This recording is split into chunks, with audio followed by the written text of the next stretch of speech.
Hello, everybody. It's Donna Cravata, and we are back with another Real 50 Over 50 interview. And today we have one of my favorite people, Susanne Mueller. She is a global executive coach with a global athlete's mind. When you first visit her website, the first words that you'll see is think like a pro, be like a pro. Aside from more than 20 years serving as a coach, Susanne has accomplished a lot, many academic achievements, including a master's degree in organizational development and leadership from Columbia University. And she's also a fellow alumni from Seth Godin's Alt MBA. Mhm. She has done a lot. She has written more than 700 weekly blog posts, 400 podcasts from her Take It From the IronWOman podcast. She's published 3 books, ran 26 marathon races, 1 Ironman triathlon. She has climbed Mount Kilimanjaro, and she has done a TED Talk titled Running and Life, the 5K Formula for Your Success. She is originally from Switzerland, and now she is a New Yorker, and she is amazing. So welcome, Susanne. You have accomplished so many things, and you definitely are a professional. Thank you so much for having me and listening to this story. I'm like, what else can I do? I What think else it's can I do? What's next? yeah, what's next? I feel like I don't want to give up. So the list can go on and on and on. I think we're 50 over 50 doesn't mean we stop. And I'm following your footsteps and not giving up is one of my No, mantras for sure. no, we're just getting started. It's just getting interesting. I think so. Yeah, and it's also about inspiring others. 50 Yes. over 50. So we have seen a lot of things. We see all the ups and downs. And I also think like when we talk about the ups and downs, people always focus on the ups. So you Mhm, said like, yeah, the Mount Kilimanjaro, the Ironman, these are all highlights. But mhm. until we get to those points, it's a lot of work. And It's a lot I of think work. a lot of people forget about that. We see this beautiful webinar. It was since when? Since probably last May that I Mhm. put this February 5th on my calendar. I was like, oh, this is my first highlight for the year. So I think we don't see the work that is done in the background. No, it's everything. I often tell my clients, they come to me with these grand ideas of these things that they want to do, and they think it's easy.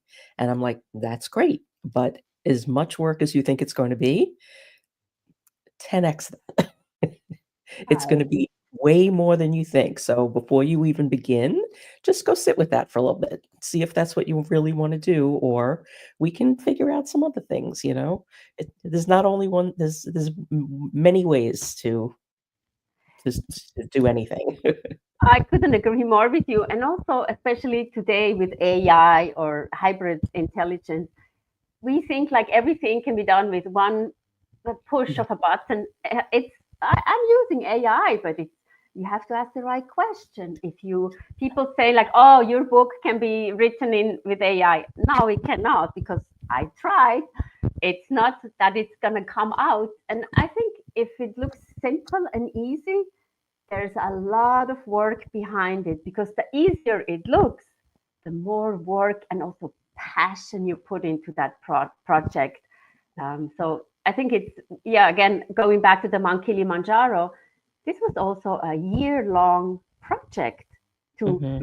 pack right, to get the right shoes, and then to organize the travels. But then I was on the Mount Kilimanjaro and I was one of the fittest person because I was training for the marathon. And then all of a sudden, I couldn't sleep anymore. I couldn't eat anymore. And I was like, I want to be on top of Mount Kilimanjaro. This is my goal. So then I had to take the altitude pills Mhm. and it got better. So sometimes you also need to listen to the advice of the experts. So the mountaineers, the guide told us like, hey, you need to take those pills, otherwise you cannot make it. Mhm. And I learned a lot, like listening to others, learning from the experts or learning from the guides that you have.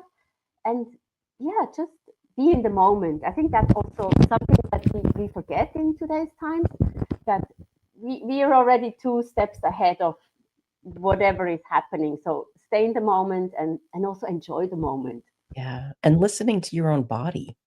Like, if you would have tried to push through, that would not have been good for your body. Your body was telling you it needed something else. I- So, and we also know that people have died on Kilimanjaro. Thankfully, I only read that after. So I'm one of the people who sometimes doesn't read the instructions. I read the instructions after the fact. So I read that there was a government employee from the US who died like 100 yards before the summit. And I was like, oh my God, or there was a rock falling down. So Mhm. it's not, yes, while it is a bucket list item, it's still, you have Yeah. to do it. And I think that's when we take that picture, the selfie that everybody wants, you have to do it. And it's one step at a time, one day at a time. And in Africa, they always say pole, pole, which means go slow, go slow. And I take that sometimes when I want to push through, I don't read the instructions. You have to need to step back a little bit and Mhm. maybe look from the helicopter view, the drone Mhm. view, and pause a little bit. Yeah.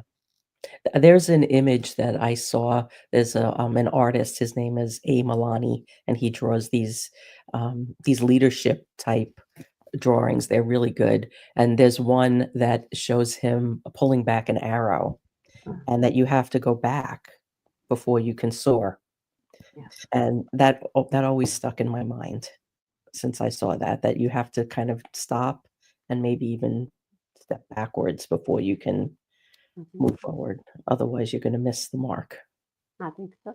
And this is like the marathon methodology, right? So you train. Obviously, there's people who don't train, which I would not recommend. Yeah. But you train basically when you train for the New York City Marathon, it's February. You have to sign up in February. So you pay with your credit card, you commit. Mhm. But the event is only in November. So that means you start to train in July. And these are long months. Talk to marathon runners in the month of October. They're like, I can't take this anymore. It's Mhm. taking forever, taking forever. And then the big day is still 4 or 5 weeks away. Yeah, and that day it could be raining, it could be snowing, it could be 75 degrees out, it could be 10 degrees out, it could be windy. And I think that's a very good segue into leadership because Yeah. leadership, and I read an article this morning, is like we can teach whatever we want. Yes, we see my beautiful books and everything, but if we are in a new situation, the weather, we cannot change the weather. So we need to be out there and we need to be, so we say we need Prepared. to be comfortable being uncomfortable. But in a new situation like the COVID, we didn't have a playbook. What do we do now? Well, Mhm. we have to be innovative. And I think, and this is kind of like my new baby, when you say innovation, people always say, yeah, innovation, innovation. But I think it's also an action needs to happen. You cannot just use the word and sit back and like it will come. So you need to, it's about an action. And this is like the running, the mountaineering, the Ironman. It's all very action oriented rather than sitting back and, I don't know, looking I what the others are doing. I was listening to, a podcast interview yesterday with Tim Ferriss and Seth Godin, and one of the things that they were talking about is if you're truly innovative, you have to be prepared, for things to not work. Because you have to try and try and try, and each time you try, you're iterating and you're getting closer to what you want. You're learning from what didn't work to figure out what will work. Maybe Mhm. your goal will change altogether from what you learn. But if you're holding on to perfection or you're holding on to this has to be successful, you don't move forward because very few things are going to be successful from, concept to completion. Yeah. And And yeah, yeah, and then we always say we focus on the best idea, but the mhm, best idea might not always work out. So why not focus on the worst idea that we yeah, can elaborate and make it better? And I think it's also incorporate others, listening to other voices. yeah. Um, yeah, And seeing what's already worked. yeah, No need to do that again. The yeah. innovation could be, "How can I make this different or better?" Or, more interesting, or put some other spin on it. But Mhm, having that framework of something that mhm, has mhm, already been successful mhm, is always such a good place to start. mhm, mhm. Yeah. So let's talk a little bit about lipstick leadership. Where did that come from, and how has that manifested into two books? Yeah. Yeah. So obviously, I have followed leadership forever, and my master's is also in organizational development and leadership. And I always say everybody's a leader. I think once you move out of your parents' house, you're a leader. You're the CEO of your own life. And we see many times people talk about charismatic leadership, situational leadership. The list goes on. And I am convinced that the future is feminine. So why not have a feminine spin on that leadership? And lipstick, we all know when the economy is not so good, people, and I say people, we want to include everybody. People are buying a new lipstick rather than a whole new outfit. And especially in the times where we live on Zoom or whatever platform, we need to put the lipstick on in order to look good. And that's why, yes, we all need. And I always say, like, so I gave a talk, and the lady said, the talk was saying, lipstick, she omitted the word leadership. And when I started, because she said there is not much more space on our program, and I was like, okay. So I said, like, okay, today we will not talk about lipstick, we will talk about leadership. And everybody was laughing. So I don't know if some people came for the lipstick talk. It's not really me, because it's beyond that lipstick. Yes, when I run a marathon, I don't put the lipstick on, no makeup, I don't have time for this. But after the marathon, when I'm celebrating, I want to put my lipstick on. I want to look good. I want to celebrate what I have accomplished. So I think it's all about that. And lipstick leadership has basically three chapters, which is equality, it's about sisterhood, and it's about liberty. So it's the French motto of égalité, fraternité, liberté, where you learn first, in my opinion, you learn first, and that's then the next book, learn first, then you listen, and then you lead. So in order to grow as a leader, we also need to listen to others, and it's about lifelong learning. And it never ends. And a lot of people I hear that's like, oh, we don't want to learn. It sounds like we go back to school. But lifelong learning is like the real 50 over 50. I enjoy listening every Wednesday or even more what other people are saying and contributing. So maybe we need to change that word learning in upskilling, in innovation, in whatever the word can be, catapulting. I think people like those strong words. I'm happy to change the words, but it's at the end of the day, it's lifelong learning. I think you're the 105th interview, and we've done 15 panels, and it's almost 2 years now, and hosting all of this, the word that comes to me is, like, what I've absorbed. Mhm. Because, just between, preparing for everything, and, doing all the back office work, and having the interviews, and then, just being involved with the content, I'm learning so much, and open. I mean, open to so many different perspectives on different things, and it's changed me. It's changed the way I do everything. And, if nothing more than these interviews come from this, which it will be more, Mhm. um, it's a gift. That's what I call it. It's just been a gift, and it's an enormous amount of work, and nothing I was planning, but when I'm doing this, I have the biggest smile on my face. Mm. And listening to come enriching comes to my mind. It's like Mm, everybody is enriching ourselves, and we can enrich their lives. Yeah, I yeah. think this is what we want. And with my podcast, Take It from the Iron Woman, in a way, I plan what I want to get out of this, and then we take the story of the person, and usually it's about changing others' lives, it's about humanity, it's about giving back. And it's just beautiful to see that everybody has the same goal in a way. Yeah. Yeah. It's a everybody that's involved with this project, and we're at 131 women now, is either somebody that I know personally or somebody that was introduced to me by somebody I know personally. So it's very intentional, and Mm-hmm. it's just amazing to see, like, the common threads and the differences, and it's just been such a gift, and I'm sure you feel the same way. I mean, you've had over 400 interviews, and it really fundamentally changes who you are when you do this. Mm-hmm. Yeah, and also you can, in a way, reach out to people that you want, and you mentioned intentionally. And I also think it's you're creating a network, but it's also about nurturing that network. And Yes. again, I want to say it on my book reading. I had people we met 40 years ago. We went to school together, and they still support you. So it goes to show that a network is only as good as you nurture it. Mhm. And I mean, with LinkedIn as an example, it's fairly easy to connect with people, but you want to connect with the real people. That's why I love when you say real 50 over 50. It's not about those influencers with 100,000 followers. Um, I don't know. It's cute in a way. We need those. I think we need role models in a way that are like the beauty, the Barbie, and everything.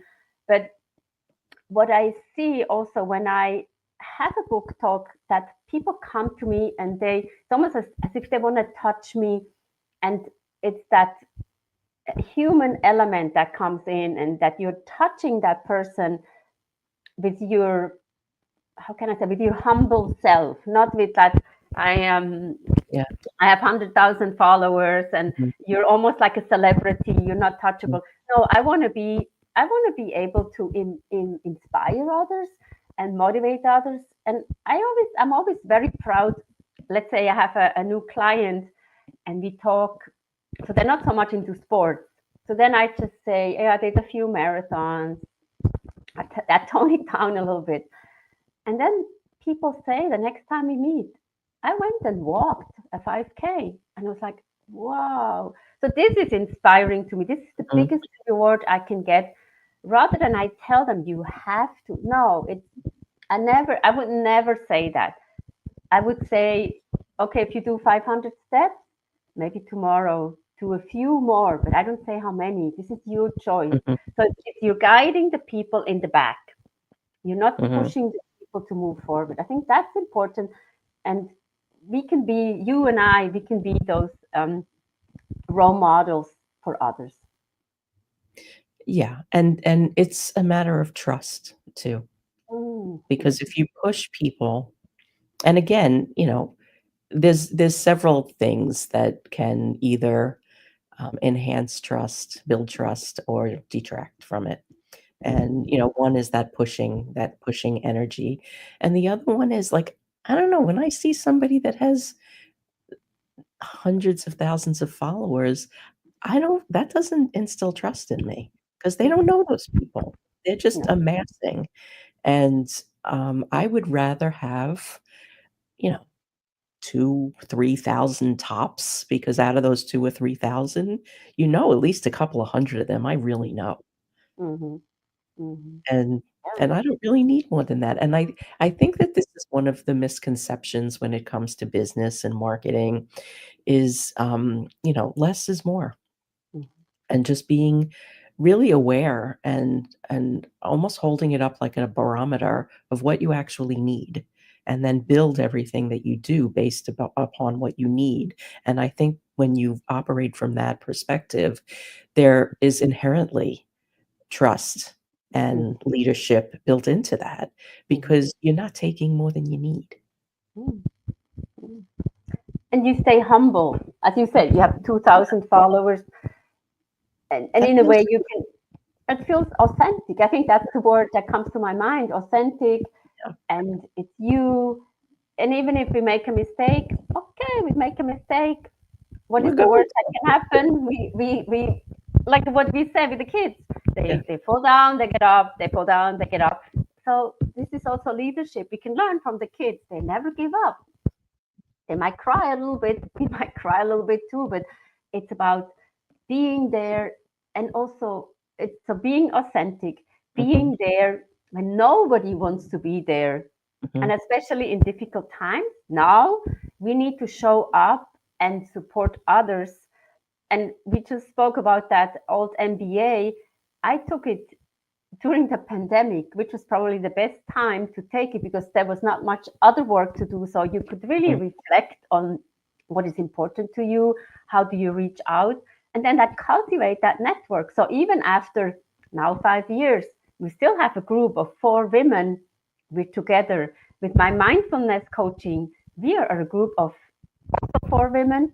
We still meet each other maybe once a year since 2018. So what does that tell you? It's about trusting each other. It's about supporting each other. And we've never met each other in person. So that also goes to show that, yes, even if you don't see each other in person, it's okay. But then when you see each other in person, oh my God, this is the best.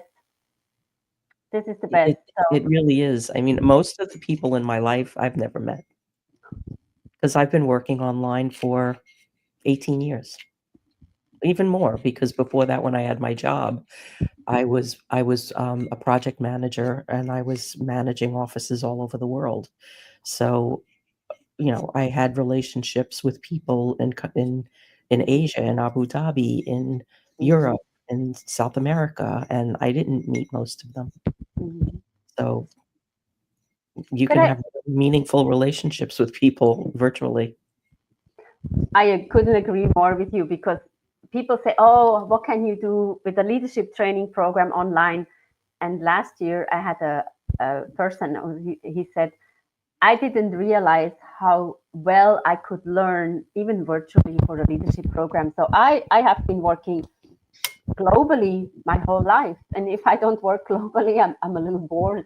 So I think it's that Zoom, and this is maybe the good thing that came out of the pandemic, that we are more open to work globally. Yeah.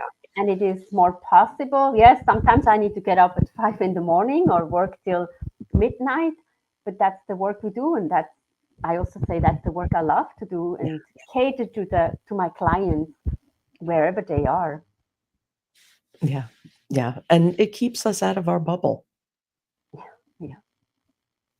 More open-minded and globally focused, and recognizing that, there are similarities and differences in all of us, and they're all important. And also, by working globally, if you meet a person from a different culture, that I'm very curious. I had once a boss, and he says, "You're curious enough," and I was like, "Oh, this is the wrong answer you're giving me here." That you're not afraid to ask. So, what is your culture? What are your traditions? Tell me about your family. And these are questions that you can ask that are not that intrusive, but you care about the other person, and you can learn so much. I think that's what I also selfishly take away when I meet a person from another culture. I ask questions, and they are open to talk, tell their stories. Yeah. And I mean, that's what makes us more interesting, right? Smarter, just more evolved as human beings. I think it's so important. So tell me some more about, you've traveled extensively and working globally. What are some of the big lessons or learnings that you have gained from all of the things that you've accomplished? Because it really is so much, and so much to be proud of. And Yeah, thank you for. like, where do you begin? I don't know where to begin, but I think these are the humble beginnings, where you look at what are the values and the beliefs that you have. So it's, for me, it's about nature. When I grew up as a family, we would always go and hike, and this comes back many, many times. So the outdoors is important. Taking care of yourself is important, and learning. I mean, there is this VAI assessment you can take. It's for free. And my top leadership strength is lifelong learning, and that's why I focus so much on that. So I just love to learn. I love to learn. And I think these days with the AI, we should not be afraid of learning more or thinking we're going to be replaced. It's going to be different. I think we need to look at it. It's going to be different. AI can help us. But what I have accomplished, sometimes I need to look back and the list doesn't fit on one page anymore. I'm like, oh my God, I have accomplished that. I want to say I have accomplished it by myself, but not all by myself, with the support of others. I always want to say that. And also in my book with 50 Shades of Lipstick Leadership, there's 50 stories of other people. So it's not about me. That book is also to give thanks to others who came into my life. And I think I would like to continue this by building a community, following in your footsteps, the real 50 over 50, but in a way like supporting each other and moving together and being strong. And if somebody, we know the mental health crisis is huge, but we also need to focus on the uplifting stories, because if you focus always on the negative, you go down. Yeah. So I want to make sure that you go up wherever you want. And I'm here to help and support. And that's why I think the real 50 over 50 is so important, to connect with each other and learn from each other. I think this is all I want. So it's one Yeah. step at a time, and it's also invigorating, inspiring, motivating for me to connect others and to listen to other stories. I think that's what I want to do for this year. And usually I have a word for the year, and this year is the word conquer. I think I want to conquer my fear, and I don't need to conquer the world, but kind of like step by step voice what I want to say, and not be afraid to say it. Yeah. I am seeing a lot of that too. People are craving community. They want to be in trusted circles Mhm. and continue to learn. I agree with you 100% that the continuation of learning in everything that you do. When I was little, we didn't have much structure, and we didn't have any religious leanings in my house at all. We were really just on our own, basically. But I felt like I needed structure. And I must have been about 7 or 8 years old, and I made a decision that I was going to create my own structure based on what I needed. And what I needed was what I decided I needed then, and I still practice this every day, is to learn something new every day and to help somebody. And that was my religion. Mhm. And I pass that on to my son, and he does the same thing. There's no going to sleep until those 2 things are done every single day. Wow, I love And that. it doesn't have to be hard, and anybody could do it. And, um, I think the way forward with everything is through community, through helping others, through learning all of the things that you're saying. And Mhm. and with the real 50 over 50, this is about stories. I think that we gain so much just from sharing our stories, and, the good times, bad times, how we got through it. I think the how we got through it, Yeah. is really important, because people, you never know who's listening. Yes. And also, I mean, you said I'm writing a weekly blog, and sometimes I'm like, who is my audience? And then at the end of the year, I get 2 or 3 messages. Thank you for all the great work. I'm like, what? This from you? And this is kind of like why I continue. And in a way, the writing for me is almost like a meditation and my Mhm. quiet time, because we all need some more quiet time. We're inundated with too much, I think.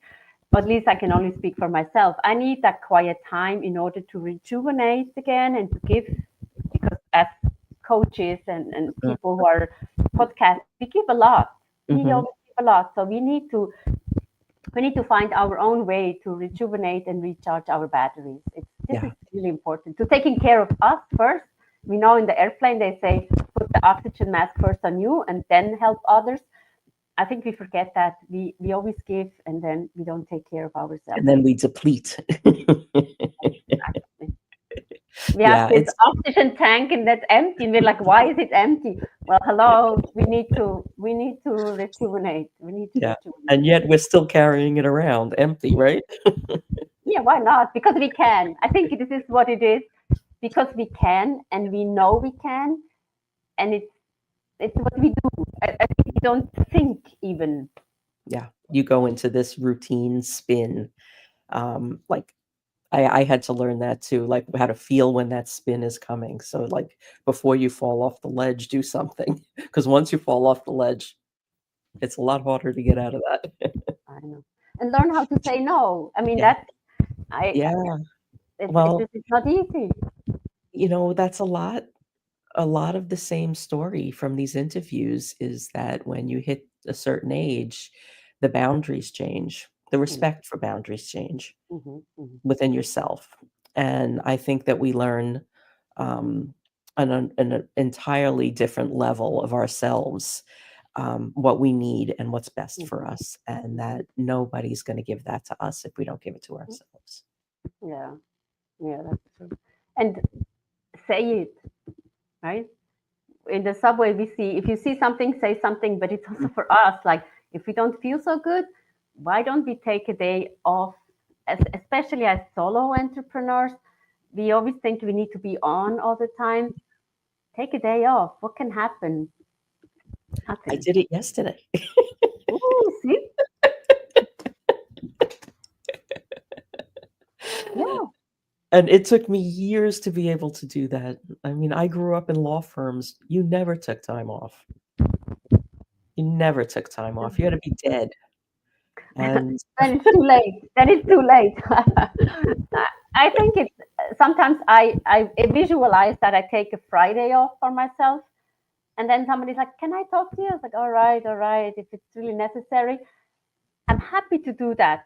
But then I'm almost thinking like, okay, then I take a Tuesday afternoon off, and mhm, I think as an entrepreneur, it looks very cool when you can have a coffee at 4 o'clock in the afternoon, mhm, but then you work till 10 o'clock at night, or mhm. you get up in the morning because you have a deadline.